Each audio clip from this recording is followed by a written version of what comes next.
আজকে আমি try হ্যাকমির vulnerability এই যে মেশিনটা রিভিউ করতে যাচ্ছি।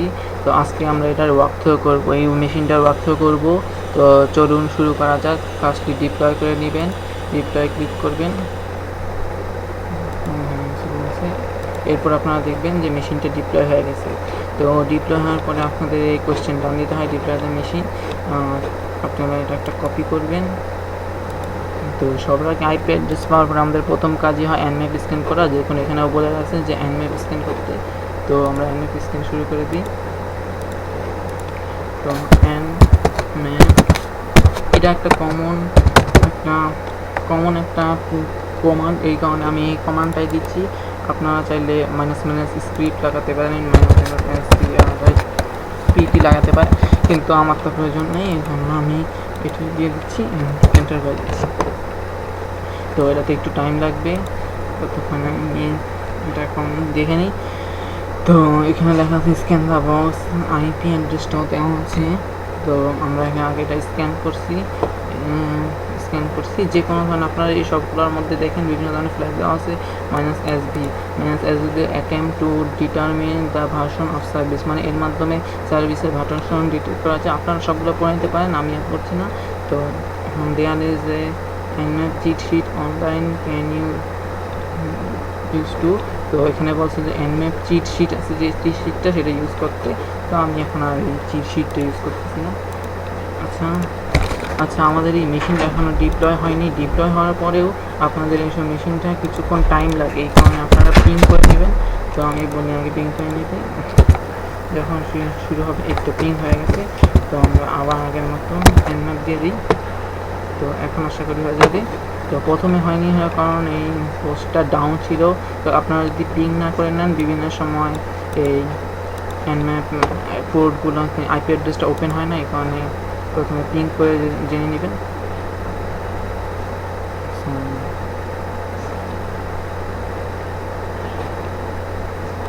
তো এখন পিং করা হয়ে গেছে। তো এই এনম্যাপ স্ক্যানে কিছুটা টাইম লাগবে, যার জন্য আমি ভিডিওটা পজ করে নিচ্ছি। তো দেখুন আমাদের এই এনম্যাপটা কমপ্লিট হয়ে গেছে, এনম্যাপের এই সিরিজটা এনম্যাপ স্ক্যানটা কমপ্লিট হয়ে গেছে। তো আমরা ওয়েবসাইটে গিয়ে দেখে নিই যে কী বলছে। তো এখানে বলছে যে scan the box, how many ports are open. তো এখানে বলা হয়েছে কতগুলো পোর্ট ওপেন আছে সেগুলো লিখতে, তো আমরা গিয়ে দেখে আসছিলাম। তো চলো আবার দেখে আসি। তো এখানে আমরা দেখতে পাচ্ছি 1 2 3 4 5 6টা পোর্ট ওপেন আছে, মোট 6টা পোর্ট ওপেন আছে। তো আমরা এটা এখানে রেখে দিই 6টা। তো what is the version of the squad proxy is running on the machine. তো স্কোয়াড প্রক্সি আমরা জানি যে স্কোয়াড প্রক্সির উপরে যে মেশিনটা রান হচ্ছে, সেই মেশিনের ভার্সনটা দিতে বলছে। তো আমরা আগে স্কোয়াড প্রক্সিতে চলে যাই, দেখি। তো এখানে স্কোয়াড প্রক্সি কথা, এই যে দেখেন, আপনারা দেখতে পারবেন 33128 TCP open port HTTP proxy squad proxy আন্ডারে রান হচ্ছে। এটার ভার্সনটা এখানে দেওয়া আছে 3.5.12। তো আপনারা 3.5.12 লিখে দিবেন। তো এরপরে how many ports will Nmap scan if the flag -P-400। তো আমি এর আগেও বলেছিলাম আপনাদের যে -P এর মাধ্যমে আমরা সব পোর্ট স্ক্যান করতে পারি, অথচ -P পরে যদি কোনো সংখ্যা দিয়ে দিই, বিশেষ করে কোনো একটা স্যাটিসফাই পোর্ট কিংবা কোনো নির্ধারণ করে দিই পোর্ট, এর মাধ্যমে একমাত্র ওই পোর্টটাকে স্ক্যান করবে, অন্য কোনো পোর্ট স্ক্যান করবে না। তো আমরা আগেই বলে রাখছিলাম। তো আপনারা বুঝতে পারবেন যে একমাত্র 400 পোর্টটাই এর মধ্যে স্ক্যান করা হবে। তো এটাতে আমি আর এনম্যাপের কোনো নেই। তো using the Nmap flag -what will not resolve. তো এনম্যাপের ফ্ল্যাগ এন দিলে কোন জিনিসটা রিসলভ হবে না, তো ডিএনএস নেম লাগিয়া রিসলভটা হবে না, ডিএনএস নেম। তো আমরা যদি এনম্যাপের যে স্ক্যানটা করলাম, আমরা যে আইপি কমান্ডটা দিলাম, এর মাধ্যমে যদি আমি এখানে -n দিয়ে দিতাম, এর ফলে কোনো প্রকারের ডিএনএস নেমটা স্ক্যান করা হতো না। তো এই জিনিসটা এখানে বলা হয়েছে। তো আবার পরবর্তী কোশ্চেনে what is the most likely operating system this machine running.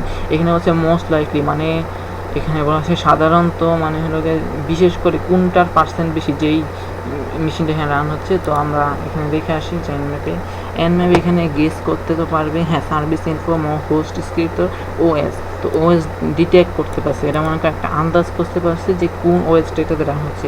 তো এটাতে ইউনিক্স লিনাক্স কতই আছে, তো ইউনিক্স লিনাক্স দেওয়া আছে। তো আমি এখনও পর্যন্ত এই এনম্যাপের মধ্যে -a কমান্ডটা দিইনি, এখানে এসডি দিছি, এই কারণে হচ্ছে ওএসটা ডিটেক্ট করছে না। এই কারণে আপনারা যদি -a লিখে সার্চ দেন তার মাধ্যমে এটা অপারেটিং সিস্টেমটা ডিটেক্ট করতে পারবে। তো এটা হতে থাকুক ততক্ষণে।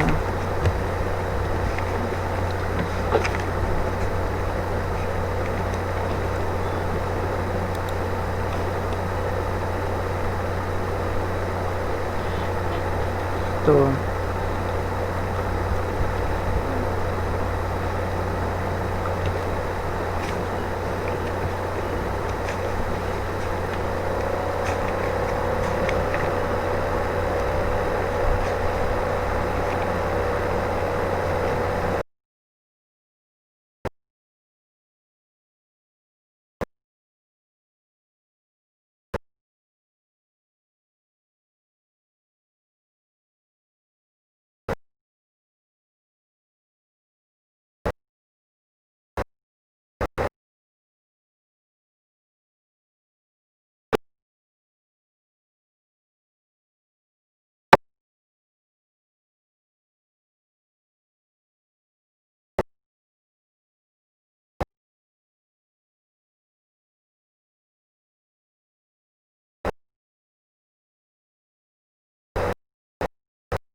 তো এটাতে এখন এনম্যাপ স্ক্রিপ্ট রান হচ্ছে, সরি। তো এখানে এনম্যাপ স্ক্রিপ্ট রান হয়েছে, পার্সন ডিটেকশনটা হয়ে গেছে। তো এখানে -a দেওয়ার পরে এখানে আপনারা দেখতে পাচ্ছেন যে -a দেওয়ার পরে এখানে ওএসটা ডিটেক্ট করতে পারছে যে মোস্ট লাইকলি যে ওএসটা আছে।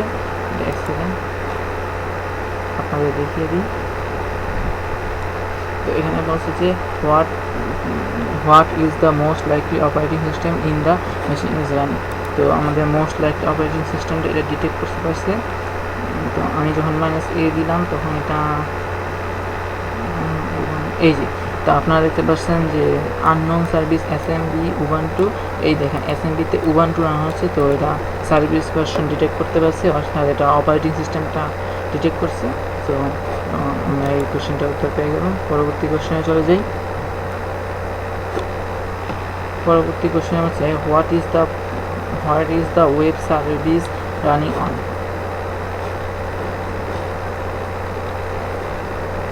তো পরবর্তী কোশ্চেনে বলছে যে what is the web service running on port.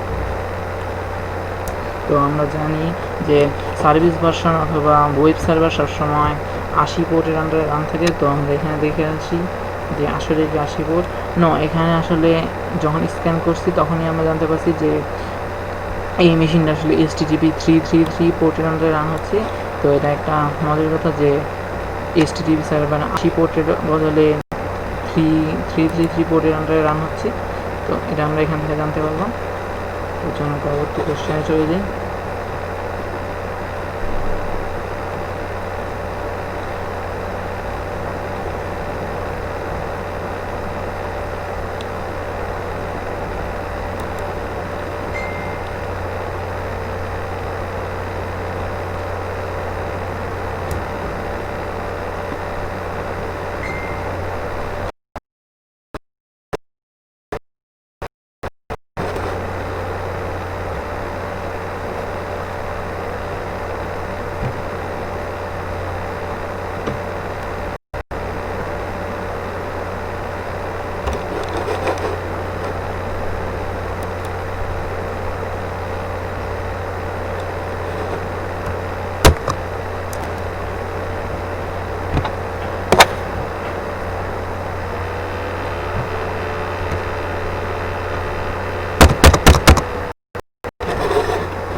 যেটা বলতেছেন সেটা হচ্ছে গিয়ে যে what is the port on the web server is running of.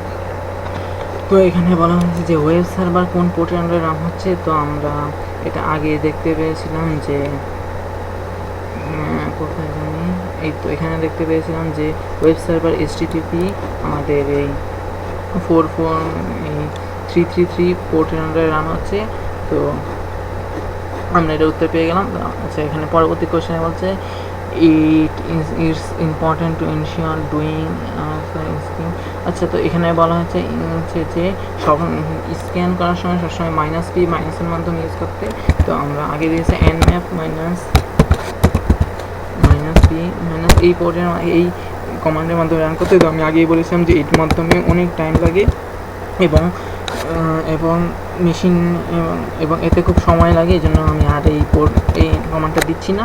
তো পরবর্তী কোয়েশ্চেনে চলে যাই।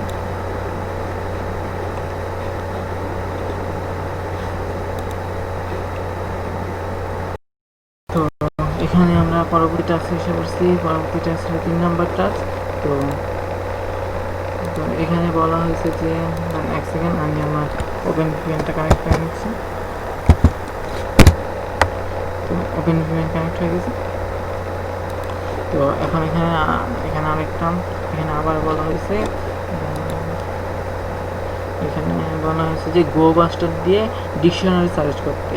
তো গোবাস্টার আমরা সবাই জানি, গোবাস্টার একটা টুল যার মাধ্যমে ওয়েবসাইটের হিডেন ডিকশনারি ফাইন্ড করা যায়। এর মাধ্যমে ওয়েবসাইটের অনেক হিডেন ডিকশনারি থাকে, যেসব ডিকশনারিতে অ্যাডমিন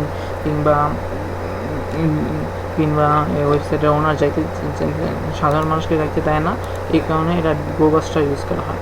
তো আমাদেরকে বলছে গোবাস্টার টুলটা ইনস্টল করতে। তো আমাদের এপিতে ইনস্টল গোবাস্টার, অথচ কাইনাসে গোবাস্টার আগে থেকে ইনস্টল আছে, তাই আমি এটা রান করছি। What is the dictionary that ইউজের আপলোড টু পেজ। তো আমাদের হচ্ছে আপলোড করার জন্য কোন পেজটা ব্যবহার করা হয়। তো আমাদের গোবাস্টার রান করতে হবে, গোবাস্টার। তো গোবাস্টারের পরে আমরা গোবাস্টার যেহেতু আমরা ডিকশনারি সার্চ করবো, তো DIR লিখবো, গোবাস্টার DIR। এবং আমরা এরপর ওয়ার্ড লিস্ট সিলেক্ট করবো। তো ওয়ার্ড লিস্ট আপনারা যে কোনো ধরনের ওয়ার্ড লিস্ট ইউজ করতে পারেন। তো আমি এখন কাজ করবো, সেটা হচ্ছে গিয়া ওয়ার্ড লিস্টটা ক্লিক করে দিব। তো কালিনাসে অনেকগুলো ইনবিল্ট ওয়ার্ড ডিকশনারি থাকে। তো আমি দেখতে পারতেছেন যে medium.txt আছে। তো আমি medium.txt ইউজ করব, কপি করলাম, গোবাস্টার ইউজ করব, গোবাস্টার -w এর মাধ্যমে আমরা ওয়ার্ড লিস্টটার কথা বলতেছি। আর এটা পেস্ট করব। এরপর আমরা ওয়েবসাইটের URL-টা দিব, -u, অ্যান্ড আমরা IP অ্যাড্রেসটা দিয়ে দিব। কপি করলাম, আর IP অ্যাড্রেসটা আমাদেরকে IP অ্যাড্রেসটা দেওয়ার জন্য আমাদের HTTP লিখতে হবে। IP অ্যাড্রেসটা হবে না, আমরা তো আমরা আগেই দেখেছিলাম যে আসলে এই ওয়েবসাইটটা আসলে 3.3 পোর্টের আন্ডারে রান আছে।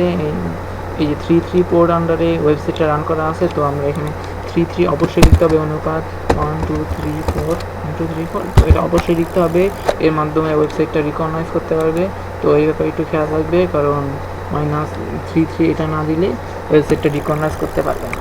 তো প্রেস এন্টার করলাম। তো এতে এখন গোবাস্টার ডিকশনারি সার্চ করতেছে। তো আমরা দেখতেই পাচ্ছি যে এখানে একটা গোবাস্টার একটা লিঙ্ক পেয়েছে /images।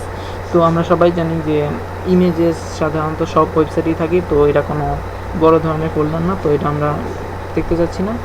এরপর দেখি কী আসছে, CSS। তার মানে এটা একটা CSS সাধারণত একটা প্রোগ্রামিং ল্যাঙ্গুয়েজ, এটাও সাধারণ সব ওয়েবসাইটেই থাকে, এটাও কোনো বড় কথা না। তো GS ও জাভাস্ক্রিপ্ট, এটাও সব প্রোগ্রামিং সব ওয়েবসাইটেই থাকে। তো এটাও কোনো সেন্সিটিভ ডাইরেক্টরি না সাধারণত কোনো। তো আমরা এরপরে দেখি যে কোন ওয়েবসাইট কোন ডিকশনারিটা আছে। তো এটা একটু টাইম নিচ্ছে সার্চ করার জন্য। আশা করি হচ্ছে আরেকটা ডিকশনারি পেয়েছে ফ্রন্ট। তো ফ্রন্ট ডিকশনারি সাধারণত থাকে। এই তো আমরা এখন দেখতে পাচ্ছি যে ইন্টারনাল নামে একটা ডিকশনারি পেয়েছি। তো আমরা এটা স্টপ করে দিই।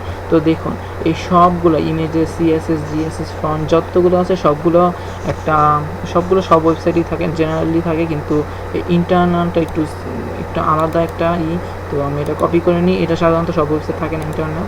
তো আমি এটাতে আমার ওয়েবসাইটে চলে যাই,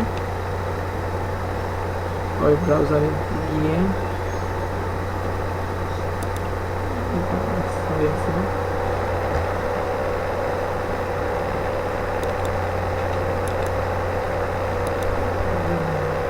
তো এখানে গিয়ে আমি একবার এটা পেস্ট করে দিই। এরপর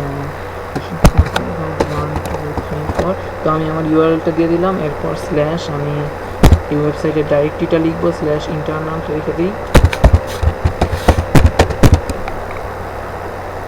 তো প্রেস করে দেখি এখন এটা একটা কীরকম ওয়েবসাইটের ডাইরেক্টরি, যেটা অ্যাডমিন আমাদের থেকে ইয়েতে রেখেছিল। তো আমি দেখতে যাচ্ছি এটা কি।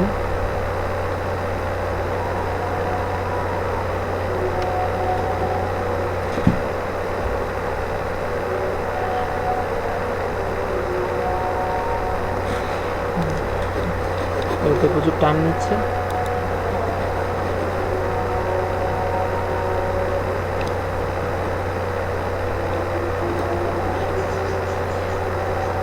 তো এটা দেখতে পাচ্ছি যে ওয়েবসাইটটা স্যাটিসফাই করতে পেরেছি।